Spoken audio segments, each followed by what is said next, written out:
To the room. Perfect. We're recording. All right. Well, hello, everyone, and thank you for joining us today for the Writers Guild of Alberta's Controversy at Noon panel. My name is Matthew Stepanek, and I'll be your moderator for today. I'm looking between two screens randomly, so if I'm not making eye contact, it might just be weird. I feel like all of our presenters have done a much better job of that. So today's topic is one I feel very strongly about, and I'm happy to be leading this conversation with three wonderful people. The topic is saying no to AI. And I hope that by the end of this conversation that maybe we'll all be on the side of that. So in today's session, each of the panelists will get a chance to open with what they see as the major issues with the AI today. And then I'll be asking them some questions. And finally, I'll give an opportunity to everybody in the audience to ask some questions. So if anything comes up, please feel free to hold on to that and then, add it in the chat when it's the Q&A period. So I'm really excited to hear what our panelists have to say. So to begin, I'm just going to go to each of them and ask them to share their thoughts on AI and creative writing and the major issues that they see with it today. So Allison, if McBain, if you'd like to start us off with what you see as some of the major issues. Yeah, definitely. Thanks, Matthew. There were rumblings a long time ago about artificial intelligence writing books, not just the most recent iteration of the technology today that we see. For example, the first book written by a computer program was back in 1984, so it's not a new type of thing. And that book was called The Policeman's Beard is Half Constructed, which is a very funny title. Oh, wow. Yeah, I know, 1984. Some of you might not have been alive back then. It received moderate acclaim as a novelty project, but of course, since then, there have been a lot of further experiments in AI written books, which has led us to today's landscape of ChatGPT, Google's Gemini, and other similar programs that literally write fiction and nonfiction for you. And if you go online, you can see there's a lot of articles all over the internet that have stuff like top 10 AI writing apps to help you create engaging content. It's all over the place now. But any creative pursuit up to until now has been a combination of human inspiration and monetization. And there are different levels of each. For example, the dream of many writers is to quit the 9 to 5 grind of the day job and write full time, right? Making enough to pay the bills and perhaps have a runaway bestseller is my dream, great dream to have, right? But to me, the essential spark that has always driven writers to create in the first place often has nothing to do with cold hard cash. Like most artistic pursuits, we do it because we love to do it. It's a part of our psyche, a part of our soul, and without it, there is a huge gap in who we are. On top of that, it's doing bad things for future generations. Teachers are sounding the alarm bell right now. There was a recent essay called AI and the Death of Student Writing by Lisa Lieberman, who is a writer and a college professor. And it speaks to the issue of the next generation losing the skills of creativity because they are becoming dependent on AI doing the work for them. And she's not the only teacher who has noticed this. Both college professors and grade 12 teachers and below have tried to find ways to combat students' use of AI in the creative and educational sphere. One solution has been to go back to the basic pen and paper method, where things have to be taken offline and off computer in order to guarantee students aren't cheating and having AI write their assignments for them. So, what does that mean about the future of human creativity? AI takes out individual human inspiration and makes the wild freedom of writing into a mass-produced and stolen endeavor. Here's a controversial comparison, since we're part of the Controversy at Noon panel. Just as settlers live on co-opted land here in the Americas that was gained through whatever means necessary, AI books exist on top of co-opted writing that was also taken by whatever means necessary, legal and illegal. Many times, the writers whose work has been taken haven't given permission for their writing to be used in the way these AI companies are using it. And the profits aren't going to the little guy. They're being sent up the ladder with the idea that AI will become a massively profitable venture, and the ones at the top will benefit financially, although so far that's not even the case. Technology has always outpaced the law, which is slow to catch up. But taking clearly protected and copyrighted works and using them to profit without reimbursing the authors who created them is a clear case of infringement to me. And that's a scenario where almost everyone loses.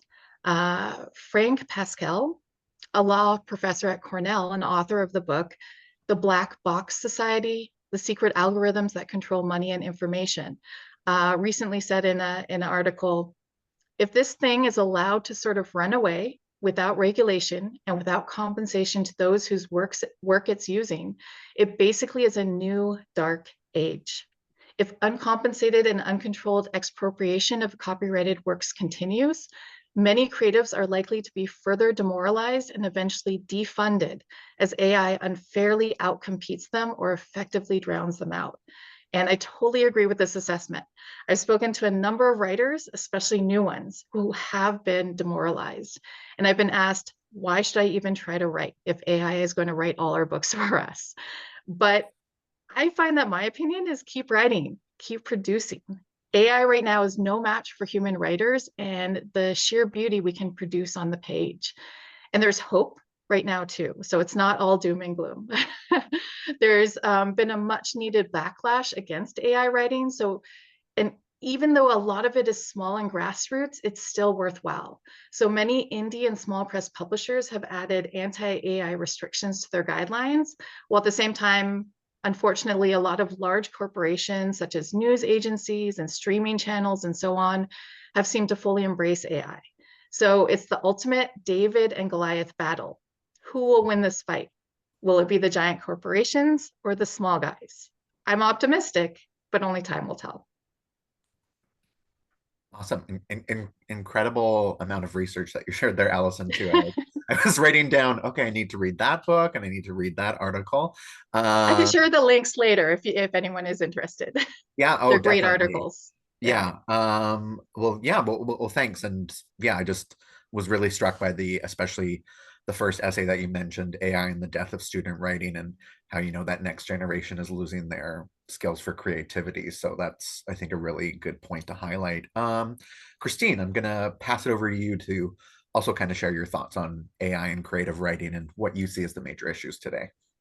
Thank you. I have to admit to not having thought about it a whole lot before a few weeks ago on account of um, being one of those people where things happen in the background until I have to pay attention. But the first thing I thought when I got a controversy at noon, just say no to AI, was remembering back to South Junior High School in Rapid City, South Dakota, and little red buttons that we were getting that said, just say no, because Nancy Reagan was telling us all to just say no to drugs. And we know how that worked out. So I'm a little bit of a skeptic. Artificial intelligence is a revolutionary new technology, and we try to understand and whose trajectory we cannot predict. It's exciting and frightening at the same time, but it's hard to tell now if we're watching a horror movie unfold, if we're on a wild roller coaster ride that will eventually take us right back to where we started and leave us ready for another round. So I'm a skeptic by nature. If everyone panics, I try to stay calm. If everyone's staying calm, I kind of wonder where the monster is that nobody sees. And in creative writing, the tendency is to kind of panic in the face of AI, which makes a lot of sense. It's an undervalued, underpaid, extremely difficult field to work in. The idea of another technological threat to livelihood and self-expression is really and truly terrifying. And I think we're going to get into the issues about training AI and who wants AI products or not in a minute. But the thing that I keep coming back to and stumbling over or circling back to is the word creative, because AI can write in the sense that it has like learned a style or a formula for writing. It's playing like beer pong with an advantage when it comes to words, but it's not doing a whole lot more than that. So it can create the simulacrum of writing. It can look like it wrote something, but it's really just throwing characters onto a page or word units onto a page. It can offer up a text that looks a lot like what we think of as real text or human created text, but it can't check its own work. It can't evaluate its own work. It isn't actually intelligent. And I would challenge the idea that it's creative in the same way that humans can be. So we talk about things like the AI hallucinations, which are probably as close as AI will ever come to creativity. except when you or I are sitting down with a pen and paper or a computer and something weird comes out, we can go, oh, that was interesting and chase it, or oh, that was weird and leave it in a way that AI will never make a choice about. It will just always continue because it has no relationship to the work it creates. So I want to fully acknowledge all of the economic questions around AI and what AI is doing. I think they need to be separated from some of the ethical questions. And I personally, I'm kind of cautious and curious about what AI is doing and what it's going to do. I'm wondering if it's going to go more in the direction of like excessive clickbait or Proust. Thanks. Really sorry, I was just thinking on that. I was about to make a note of it, but then I left. Yeah, thank you for sharing that spot, Christine. And it's kind of nice to have someone here too, where you know are learning more about AI more recently. Yeah, I'm now going to turn it over to Travis to share his thoughts on AI and creative writing and the major issues that he notices. Excellent. Thank you very much. All very good points have been made so far. I'm going to come at it from a couple of different angles. One of them being, we have to remember why copyright was created. Copyright was originally created to incentivize creativity. If artists and authors and writers and creatives are out there creating a lot of work and putting their blood, sweat, and tears and time into it, and it's just disseminated without any kind of money or payment or any reimbursement, then the incentive to create disappears. And we have actually seen this because right now Canada has an issue with fair dealing in the educational sector, where there's been over $200 million lost in the past 10 years, over 10 years, from fair dealing being used by educational sectors. And what that has caused is a lot of the educational publishers to leave the industry. So if we're looking at a situation of copyright, and copyright is allowed to be passed on to works created by AI, then there's going to create a dearth of actual human writers, because what's the incentive to create and to write if you're not going to be reimbursed for it? The other part of that is right now there is actually an issue with copyright where it's not been debated, it's not been decided as to whether or not the AI does get a copyright. So there have been instances where there was a comic book that was written and illustrated by an AI, it was given copyright, and a little while later that copyright was taken away. So there's a chance that a human author that does use AI for part of their book could have the copyright for their book taken or part of the copyright removed from that book from them as well. So we have to remember why copyright exists and ensure that it's not being given to a machine that doesn't need any incentive to write. It just needs a prompt to be given to write as it goes forward. The other aspect of this is the moral issues and the voice issues. A lot of people that I've spoken to in the past when looking at AI and writing are taking a look at it from a perspective of, well, it's just words that are being put into a book. Or into a machine. I saw one person say, regards to the California lawsuits going on, well, it's the same thing as putting the dictionary into a machine. So what does it matter? What's the difference? The difference is it's more than just words. The difference is you're taking the author's voice and the author's tone and their style. Every author, just like a painter who has a unique brush stroke that you can identify by looking at the painting, they have a unique voice. They have a unique turn of phrase. They have a unique way of doing things. And an AI can then replicate that and take that and flood the market with impersonations or imposters or books that are very similar to or in the tone or voice of, which can flood the market and also destroy an author's credibility and their reputation and the market that they have for it. It is also dangerous in the sense of people like Fong Nguyen, who wrote the book Roundabout, an entire novel written without the use of the letter E. That's one of the most prolific letters that we use when we write. The letter E is there constantly. And he wrote an entire book without the use of the letter E, which is time-consuming and difficult and a wonderful challenge to take on, and something that can be done in under 30 seconds by an AI. So it can take something that is a very unique and fun idea and absolutely destroy it really quickly as well. So these are things that we need to take a look at, because the other last aspect that I'll touch upon is when I'm coaching and training writers, one of the things I talk about are speed bumps, things that are going to knock your reader out of the story. If you use an AI to write part of your book, to write a poem, to write a song, to write a couple of chapters, to push past a certain barrier, your reader is now going to be reading your book and wondering, hey, that's a fantastic section. Did the author write that, or did the AI write that?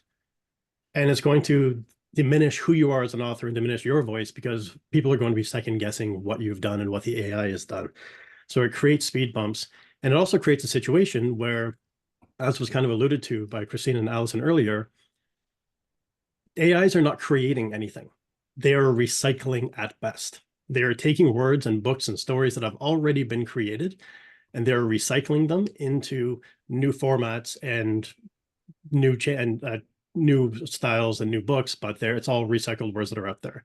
So that's something that we do need to be careful of as well, is understanding that it's not fully creativity. It is more of a matter of recycling of words.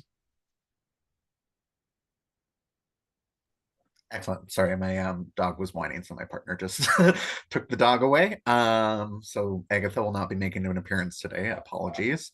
But thank you so much for Travis for sharing that, and I think has some really good separate ideas about yeah, what are the issues with AI. And yeah, I mean, I came to this already biased, and I will walk away. You know, I could walk away now saying like, "Yep, this was enough for me." But I do have some more questions for all of you as to like, you know, some other reasons that some other issues that I've noticed too with AI. So, kind of in terms of like the stolen work that several of you have brought up. You know, some writers and writer organizations, you know, have been speaking out against their writing being used to train the, you know, large language models, LLMs, and other sort of idea of like what AI actually is, without recognition and compensation. And as many know, you know, The Atlantic reported about a year ago on how OpenAI stole more than, I believe it was 183,000 ebooks from authors to train Chat GPT without their knowledge or consent. So this was kind of like when it was came out in the media, it was a surprise to all the authors who had no idea that, you know, their books were even had the potential of being stolen.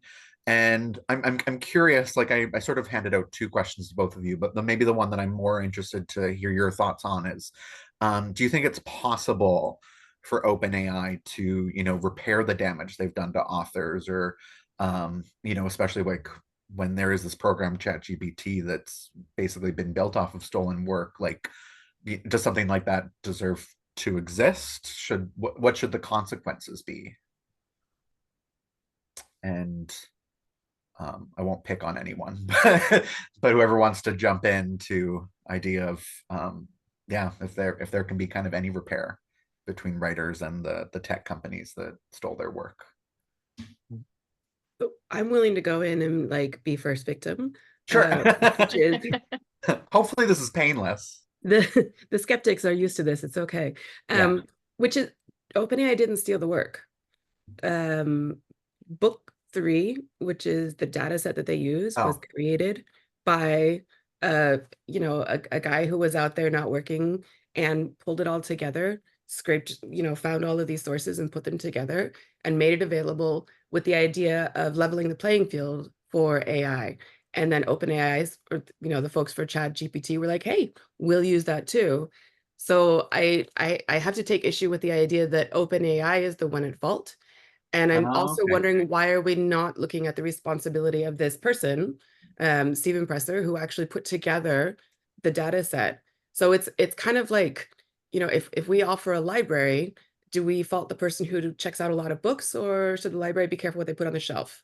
Because there's this conflict that I'm seeing between the idea of open source, let's share all the information, and folks who are going to make money off of it. This is not to say that it's okay to use work that's been copyrighted and belongs to authors, but I think there's a question. I think that the way the questions are formulated are pointing fingers sometimes at big businesses that should be maybe a little more widely spread. Again, also not to say that big businesses are behaving well, but it's just everything is much more nuanced. So that's what I'm going to leave on the table, and I'm going to crawl under the table. Sure. I'll jump in on that. Or yeah. Unless you want to. Oh no, go for it. Go for it. Yeah. So I was going to say that it is the Books 3 data set that was used for the dissemination of all the books for this. And that does come up with another issue that I speak with all the people that I work with.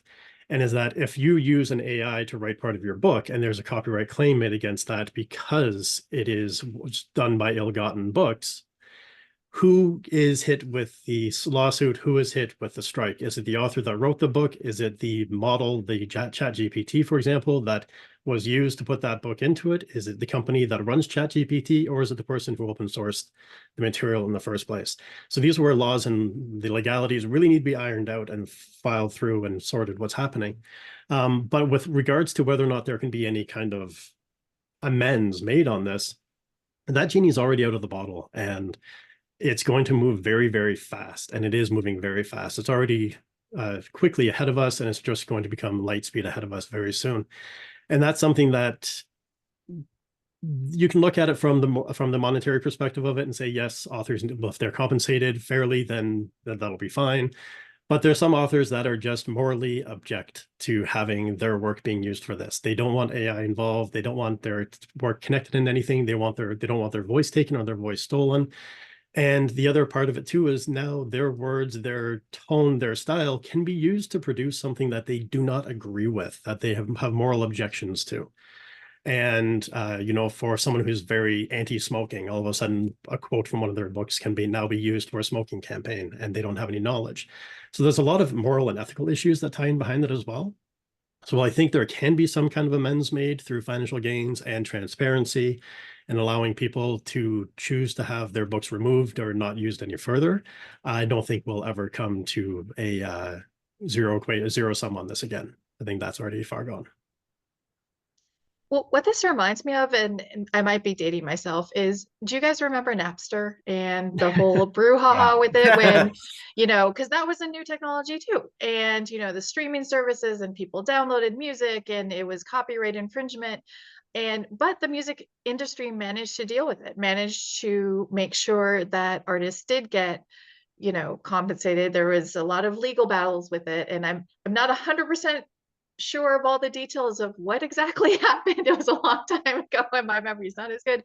But I feel like this isn't the first time we've seen this battle of technology versus artists.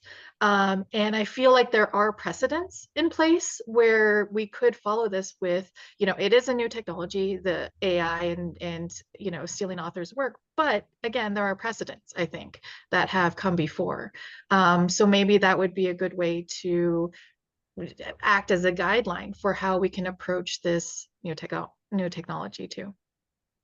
That's actually a really good parallel to draw, Allison. And I'm curious if anyone has any thoughts or maybe can provide some background on this. Like, I would assume that we haven't seen a lawsuit like this yet because it's small publishing companies versus, larger tech corporations. And like with Napster, I think it was, a really powerful music industry versus one person. But I don't know if anyone agrees or disagrees with that, or kind of maybe like, I guess, yeah, what's going on in the background legally right now? If Well, anyone... I can say in the background legally, there are a lot of lawsuits that are being fought about this right now in Okay. Canada and North America. There's a large one currently happening in California, and unfortunately, they seem to be, a lot of it was thrown out because the judge in this particular case is looking at it and saying, well, they're not putting in the book and spitting out an exact replica of the book, so therefore it's not copyright infringement. They're also making a claim for fair use and educational fair use, because now, for those of you that may not know, educational fair use means that if it's something is being used for education, in Canada, it's fair dealing, and the United States, it's fair use. And what this clause means is that universities, schools can use books under certain circumstances without having to pay for them. And they're making this argument in the States saying that this is a fair use thing because we're using the books to train and educate the AI model and move forward with it. And that's actually gaining some form of traction. And here in Canada, our fair dealing laws are a lot less strict than the fair use laws in the United States. So if that were to come to Canada and that argument were to be fought here, there'd be great risk put on the industry. And that does come to a matter of, if the fair use or fair dealing exception is included and accepted, then that's where we'll fall into the dearth of authors that I was talking about earlier. So there are parallels. It does tie in as well. I agree with that. But I think in this sense too, it goes into a much deeper, because it's not just disseminating the works, it's now actually creating new content with the work that has been disseminated out there already. Awesome. I appreciate learning too while I'm here. Thanks, Travis. I realize I'm kind of jumping to an easier question that maybe I should have started with. But I wanted to ask, like, have any of you, heard from readers who want to read books written with AI? Do you know maybe even authors who are interested in using it, and maybe some of like where that interest lies, or like what they tell you when they say they either want to read something written by AI or write something with AI? Uh, I haven't heard from any readers who particularly have said they would love to see AI books take over, or read AI books. There are authors who are using it selectively. That I know. For example, they're using it to write their back cover copy, so they'll plug in their book to an AI program, and it will, pump out like 2 to 3 paragraphs of summary of what their book is about. They're also using it on their websites to write copy and marketing copy, for example, or write blog posts. So they're not necessarily using it for the main meat of their writing, but they are using it as a sort of assisted tool to help them compose the sort of marketing material around their book. Interesting. I can say that I do work with a bunch of different authors, and some are using it exactly as Allison has said, for marketing, for research, for trying to work through a certain struggle or part. One person I spoke to, they're not a songwriter. They wanted a song in their book, so they wanted to use it. There's an interesting case, excuse me, that just happened in Japan, where there's a female author who won a prestigious award in Japan, and then came out and said that a chunk or portion of the book was written by AI Right. after she won the award. And there was some kind of disruption. She kept the award, but there was some kind of disruption around it. And so there were some concerns. To quote Stephen King, when he was asked about ebooks versus paperbacks, where he said, I think the ebook is going to do to paperbacks what the escalators did to stairs. And I think that's going to be the same kind of situation with this, where we'll see people that want to take in AI generated books. We'll see people that want to take in only human generated books. And we'll see people that want to have a combination of both, to see how the marriage of tech and humanity can kind of mix in moving forward. So I think this is something that we're going to see moving forward. If regulated properly and strongly enough, I believe there can be a playing field for both. But we have to remember the stuff that we see out there now is very early stages, and it's only going to get stronger and better as it evolves, or not evolves, but grows. So I think that there are some authors that are interested in it, and I know there are some readers that are interested in seeing. I think right now it's kind of a morbid curiosity to see what a machine is going to come out with. Cool. Christine, did you have something to add? I mean, I have two things I want to do. One, my thought, another response. One is, as a reader, I'm totally curious about what AI is producing, on account of the claims and the fears can only be confirmed or blown away by what I actually see. So I'm curious as to what AI is producing, in the same way I was curious about like Patricia Lockwood's No One is Talking About This, or S by J.J. Abrams, or the Building Stories box by Chris Ware. I've always been really curious about new forms of putting the written word out there, because ever since I was a kid, there have been so many threats to the book in its form, the way it was in the libraries in the 1950s, that it's been interesting to see how it changes and how the book continues to remain pretty tough as a thing. But I've gone out looking. I've seen there's a story, Ghost, that was published in The Believer, where a woman used AI to help her write the story. And what's interesting is she writes about how AI fails her, but also how it shows her something new. And then just today on Instagram, which obviously we all spend lots of research time on, I found this guy who's writing country songs with AI, and he is hilarious. Like it's unstoppably funny, but it's the human that makes it funny. The songs on their own would just be 100% cringy, but the human being interacting with them is what makes them funny. So there's that part of it. And the second thing is that I'm really struck by the irony that the people who are using AI are the writers. Like the writers are the ones who are using AI to help make their own job easier. And then the writers are also the ones who are scared of AI And is it because they realize what the potential is? Is it because they, uh, I don't know. But in my experience too, people I've been talking to who are using AI are mostly people who are writing or coding, who can now get a little bit of code done and it's easier.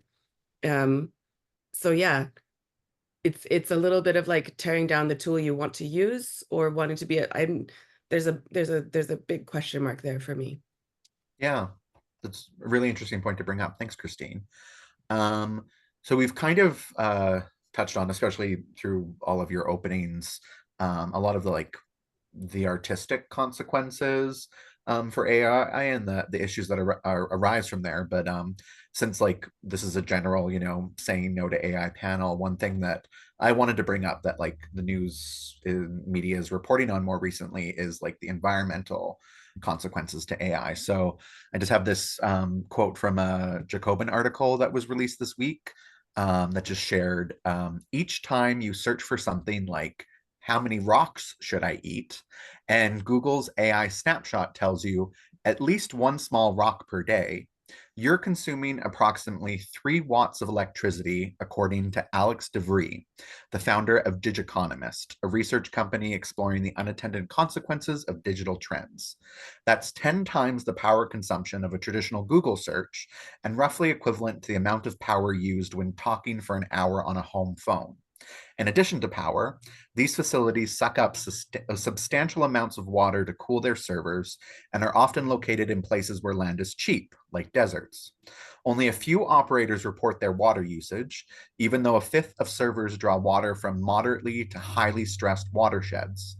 One paper estimates that globally, the demand for water for data centers could be half that of the United Kingdom within the next several years. So I'm always incredibly troubled to read that. I feel like when Christine, talks about the fears and why we're kind of panicking about AI, this directly ties into the climate change panic that I experience on a daily basis. And so I'm kind of curious, do you think if more artists, outside of this argument of are we or are we not stealing someone's work or reproducing something less creative, do you think if artists were aware of the environmental consequences every time they used AI, do you think they would still use it? Or, how do we compensate for that? Or how do I'm curious, what all of your thoughts were when you kind of heard and read about, the water usage and the energy uses that goes into every AI search. Yeah, I'll jump in on this one. And that's something that I wasn't very familiar with until this article was shared with me, looking into the energy and the power sources and water sources that were being used for it. More and more, it seems like the new technologies and advancements we're making are driving us back into the Stone Age with coal-fired power plants and things like that. Like, speaking of social media, there was a meme I saw where someone said, when we heard of AI, I anticipated the AI, doing the menial tasks and the labor tasks and humans doing the art and the creativity, not the reverse of that. But whether or not artists and creators will stop using it, that's kind of hard to say. I think there's definitely a perception that the creatives are kind of more liberal leaning, more open to climate change and those kind of situations and scenarios, and more willing to kind of take a step back from anything that can cause that kind of issue. So I think in one sense, yes, we will have some people that will stop and kind of reconsider, especially if they're using it on a lower level, they'll kind of redress how they're doing their research. But for the controversial part of this, I think there are actually, there's artists and creatives out there that don't care. If you're actively going and knowingly stealing someone else's work and putting it out there and promoting it as your own, then I don't know if there's going to be that level of moral fortitude to be able to step back and say, oh, well, I'm impacting the environment. So you're already impacting other people. You're already impacting the industry. You're already taking money out of other people's pockets. Is the fact that it's drawing water from a strained watershed or firing up some more coal-fired power plants going to be enough to make you step back and say, I'm not using it?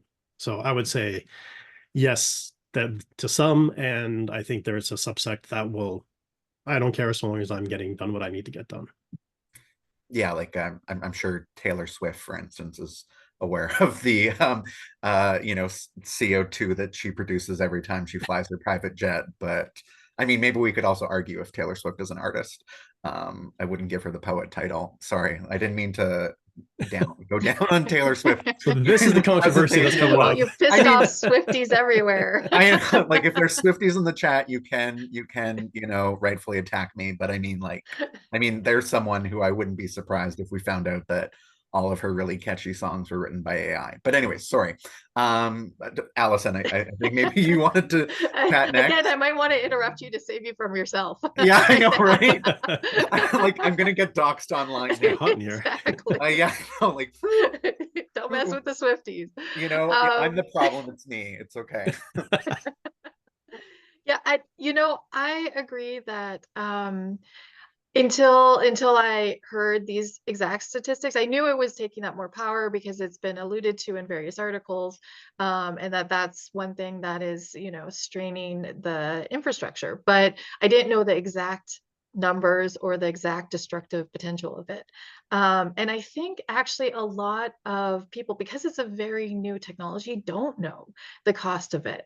So I think, well, I agree with you, Travis, that, will 100% of people be affected by this news? Absolutely not. I could compare it to sort of like smoking. So back when, go back decades, smoking was cool. Everyone did it, everyone thought it was just a normal everyday part, of your day, right? So, but then information started coming out and it started getting publicized about how bad it was, and it started getting shamed. And a lot of people quit smoking or didn't take it up anymore. And it really cut back on those numbers. So I think there could be a great correlation. The more people who know the cost of this and what it's doing, not just to writers and creativity, but also what it's doing to the environment, there will be people who will say no, a lot more people, I think. Christine, did you want to add anything? Yeah, I'm going to crawl out from under the table. Well, I think the article is like a definite strong argument in support of Alberta's ban on cell phones in the schools that is going to happen next year, because we obviously should not let junior high kids have access to AI. Yeah. They know how many rocks they should eat every day. The answer is I also think that, when we look at art, you mentioned the Eras Tour, but I was also thinking of like the Olympics are coming. There's going to be an opening ceremony, Krista wrapping buildings, and the Marvel movies and the World Cup that happened. As much as anyone is ever aware of environmental damage, it hasn't stopped people from doing things. And the first one on my list was Burning Man. I can't even imagine the kind of environmental damage that causes. I don't think it's going to get in folks' way. And I think anybody who was already going to consider that is probably paying attention, which is very doomsday of me, but that's pretty much where I think that goes. I think that kind of ties into the saying of, for those that understand, no explanation is needed. For those that don't understand or don't care, no explanation will do. Yeah.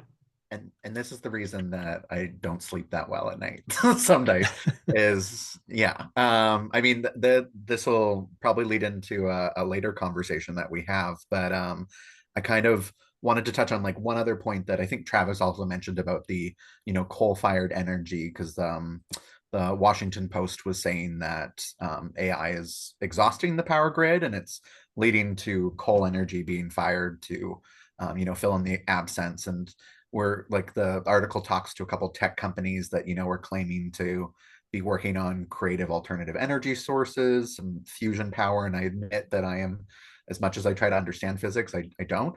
But I'm just kind of wondering, like there's not a lot of evidence that they'll be able to meet the energy demand soon enough. So do any of you maybe even believe that AI is sustainable, or, do you think it might disappear in a couple years, just like NFT art did? All those are, if anyone on the call doesn't know that their NFT art is worthless now, I'm sorry that this is the first place that you're learning it. I hope your chimps were never stolen.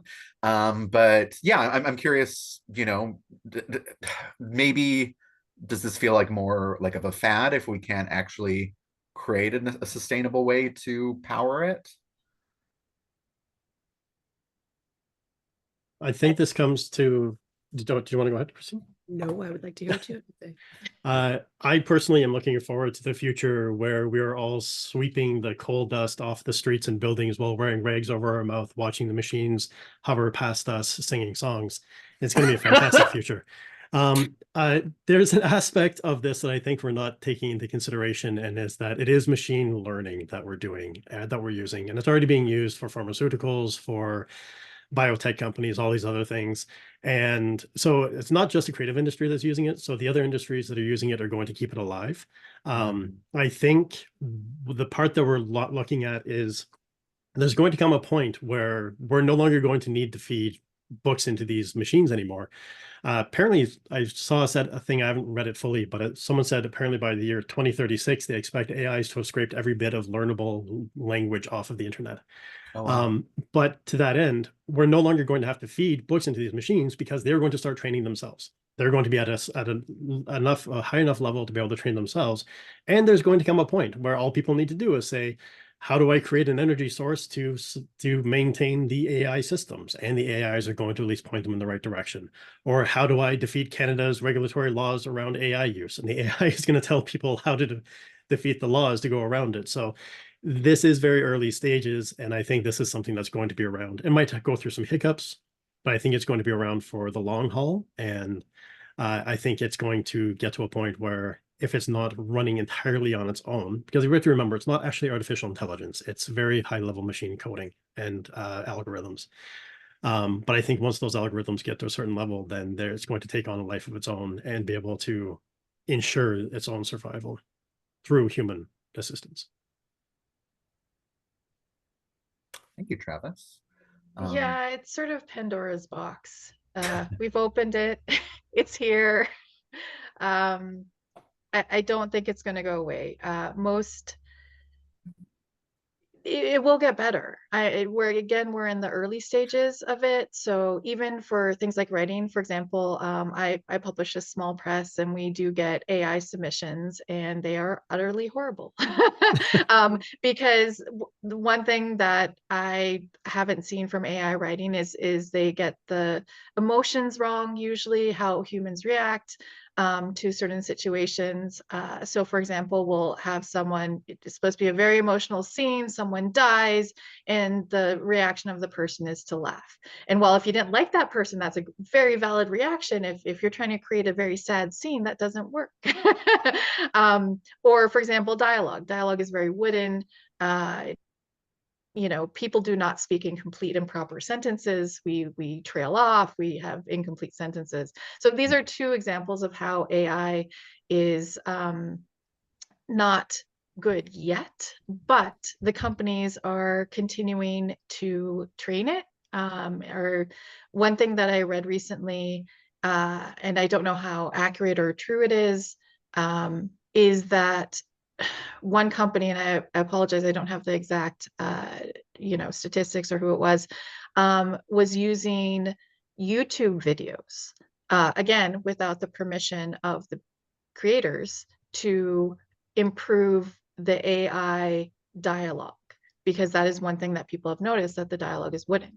So, and again, this is another brouhaha. There's probably going to be a lawsuit in the works. Who knows? YouTube is a big company. But they're continually trying to find ways to outpace the laws and make their product better. So right now they're winning the race. Unfortunately, laws take a long time to catch up to it. So I don't think we can put this back.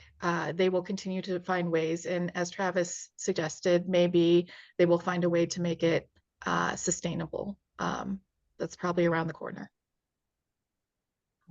Thanks, Allison. Christine, did you have anything you wanted to add? Trying very hard to be witty, and it's not working. You've gotten plenty of wit points for me. Yeah, but thank you. Yeah. Am I afraid of what's going to happen? No. Do I think it's going to solve the energy problem? No. The AI can't want to solve the energy problem, so that's where we're always going to have to be there, unless it's, I don't know, some kind of self-preserving. Oh God, now I might be terrified. I think it's like a lot of things, I was in the thrift shop with my kids and I saw an electric can opener. And I was like, oh yeah, remember when these were on everybody's counter and we had electric can openers and now we just like do it by hand and it's much better. It feels like it might be kind of like the electric can opener. Like it seemed like such a good idea and a shortcut. And then we were like, wow, that is a massive piece of junk on my counter to do a thing I can do in 30 seconds on my own. Um, so I wonder, if this is just the 80s for AI and that eventually we kind of go, all right, well, that was interesting, but in its proper place. Um, it doesn't participate in society the way we thought it was going to. And it's not contributing in a way that we value it. And so, you know, we'll be okay. This is where basically I'm on a part of curiosity and waiting. I have definitely a brain that can stay up at night and be terrified of everything that's coming. And I had to learn to make it shut up since I had children. They were keeping me up and now I have to be scared for their future too. Um, so in the end, there's a pragmatic part of me that says we just have to do the best we can with it.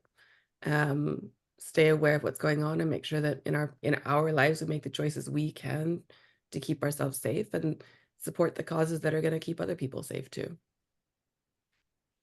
Nice. I like that. So I've got one last kind of question that I'll throw out to the group, and we may have time for some of the stuff that's been happening in the chat. We'll see what happens. But now I've got this image stuck in my head that Travis painted for us of this like Dickens meets Mad Max future. And I'm curious if anyone would like to share, what do you wish governments were doing in regards to AI? Or, do you think that governments can actually do anything? And maybe it's a different kind of type of collective action that artists need to be taking.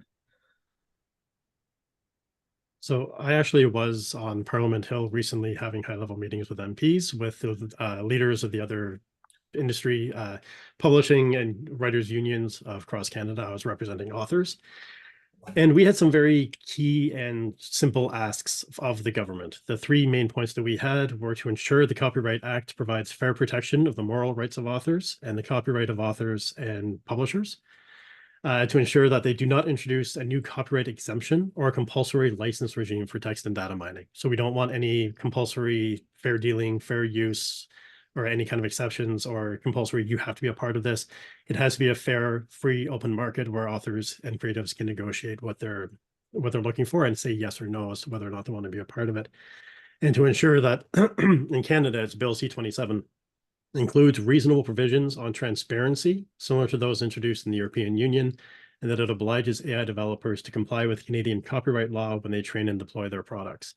So the Canadian government recently did they put out a questionnaire and had a bunch of people answer this questionnaire. And just a couple of days ago, they made all the results public. So Canadian Authors Association were listed in there as well for what our take on this AI as well. My main thing is those 3 points, and the government has to understand that this isn't like the fair dealing exception. We don't have the opportunity to get this wrong. As I said, it's going to go faster and faster away from us. So we can't be here 10 years from now saying, well, that went off the rails and had some unintended consequences. How do we fix this? We need to get it right first as much as possible, because if we don't, it's going to steamroll away from us and we're not going to be able to even remotely gain a grasp of what we're doing again. So authors, creatives, writers out there, you need to be paying attention. You need to be watching Bill C-27, watching what the government is doing, and writing letters, contacting your members of parliament, doing whatever you can to ensure that they realize that the Goliaths that are making money or cash hand over AI-generated fist don't completely quash all of our creatives, because if they kill the creatives, they're also killing their garden that they're plucking information from.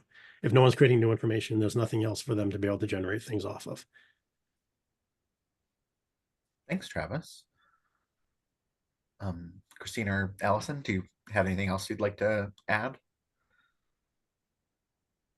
What if we just reverse it? What if we say, it's like, y'all have already taken the work. You're using it. Okay, fine. Here's what we're going to do. You're now responsible for a universal minimum salary for artists and creatives. Hey, Use it all you want. but now you need to pay them. So all the money that's been going into funding arts, we're just going to put it on Meta, and we're going to ask them to take care of that. And then we take care of what we need. Because like there's a livelihood threat and there's a creativity threat. And we kind of need to separate those things. I don't think creativity is necessarily threatened. The livelihood is. So, you know, if that's the thing we need to take care of, okay, fine. You've used all of this stuff. Now pay for it, please. And what if we just go the other way around and just say, you know, there you go, you're welcome. Here's your bill. Can we ask for better funding? Yeah, and Or can we get a rise in this You know, while you're at situation? the negotiating table, get all you can get. I would love that. Like that's the kind of big picture, you know, big dream thinking that, you know, just force all the corporations that have already profited off of our labor to pay for everything. I mean, Can someone pass this up the government chain?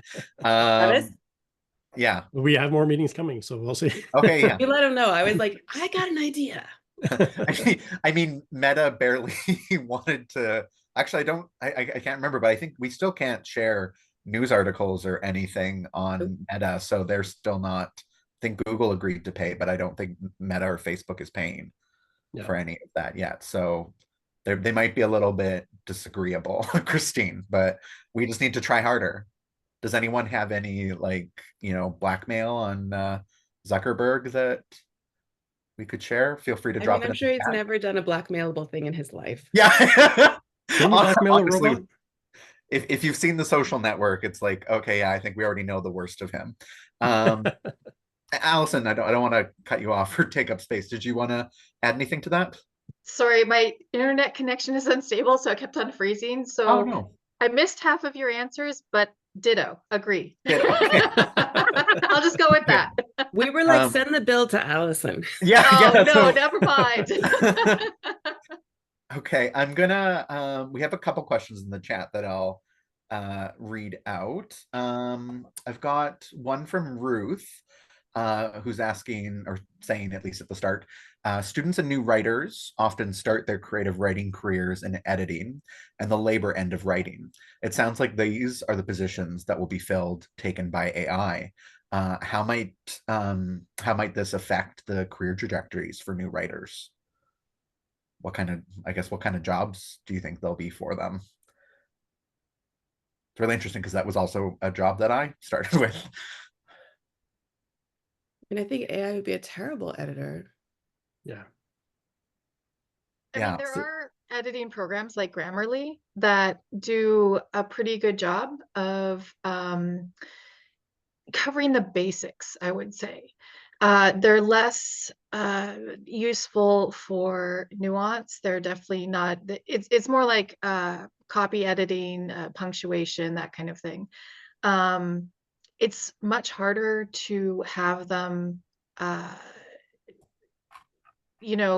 edit like developmental editing, deep copy edits, anything that requires like finesse. So I think there will definitely still be editors. Like, for example, one project that I'm doing right now is an author came to me, had run their book through Grammarly, and it was full of errors still. So I'm re-editing that book after it's run through Grammarly. So I think there won't be editing or editors' jobs under threat as soon as some people might think. I think that is one that is more secure. Another job, though, that might be under threat, and I say this from personal experience because it's something I do, I'm a ghostwriter, in addition to being an editor. So ghostwriting jobs will probably dry up a lot faster than editing jobs, because if you can get a program to, write in a certain style of an author with the author's permission, through the publisher, through the author, you might not need a ghostwriter anymore, because that manuscript, even if it has errors, will be edited and be prior to publication. So that might be a job that's under threat. So we need all of the editors across Canada to agree to raise our rates on any books that are AI generated.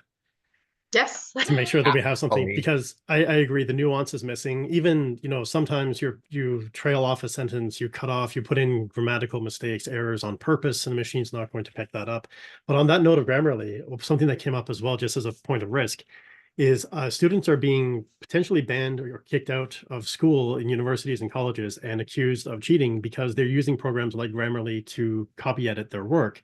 And they're using AI. So when it's being run through the school's AI filters, it's being flagged as being partially or part written by an AI because it was just edited through these programs. So more and more, the programs that we use to write, we have to be careful with how we use them because that can cause future issues for us. Yeah. I just want to add to that too, is like I have a freelancer friend who is normally asked to write articles and recently has been asked by the same company to edit articles that were written by AI. And they've made a clear choice to not accept that kind of work, just because it naturally affects, like, okay, we were going to get you to write it, but now we're going to pay you less to edit this article that someone else wrote or someone else is in a computer. So I just want to maybe throw that out to the crowd too, where it's like, if artists unionize and decide not to take this work or increase our rates to like 3 or 5 times what it would be to edit the AI, I think that's not a bad idea. I want to throw in this last question here from Moira earlier in the chat. I don't know, Travis, you might be the best one to speak to this, but they just have a note. My books are copyrighted. However, does it make a difference that in Canada, books do not need to be copyrighted? I have put these words at the very bottom of the cover page of my second book, written by a real live human. So I think you can maybe say that I think copyright is still affected the same way in Canada, even if we say it, right? Sorry. So copyright is still, we still need to have a copyright, and like you don't have to have a copyright in Canada, but a copyright is so important if you want to protect your works. Right. From moving forward, some people choose not to file a copyright on it, and that's fine. Writing by an actual human or written by an actual human is something that's good to put in there. What I work with all my clients, I won't produce or publish anything that is written by an AI or partially written by an AI. But what I recommend anyone that is using it is to put a catalog in the back of saying, page 32, paragraphs 5 through 7 were written by an AI. So you take that ambiguity out of what was written by the author and what was written by an AI, and potentially protect yourself for any copyright claims down the road. You can come out and say, well, this section that someone is specifically claiming, I stated was written by an AI, and so go talk to them, not me. But again, the legal framework on that ground is still shifting. So I would say get the copyrights if you can, and putting in something that it's purely by a human can help you. But we have to remember we're up against very deep pockets, so it can be hard to fight back against that. Yeah. Thanks, Travis. Well, we're 1 minute to noon, or to noon, to 1 p.m. Don't fact check me live. So I think I'll kind of end this one and just say thank you to Christine, Travis, and Allison for their incredible thoughts today. Had a lot of fun with you, and kind of wading into this doom and gloom. And thank you to everyone who joined us today for this WGA panel, and also got to listen to me rant about AI. I'm just going to say at the end, please say no to AI and tell your artist friends to say no too, whether you got that or not. But for the sake of the art and the planet. And also, I'll just make an unofficial record that Skylar has requested that the next controversy at noon be about Taylor Swift. So I look forward to being asked to moderate that one. Or not. Yeah, exactly. Love it. Okay. Well, thank you, everyone. Thank you. Thank you, Thanks everyone. so much. Thank you for having me.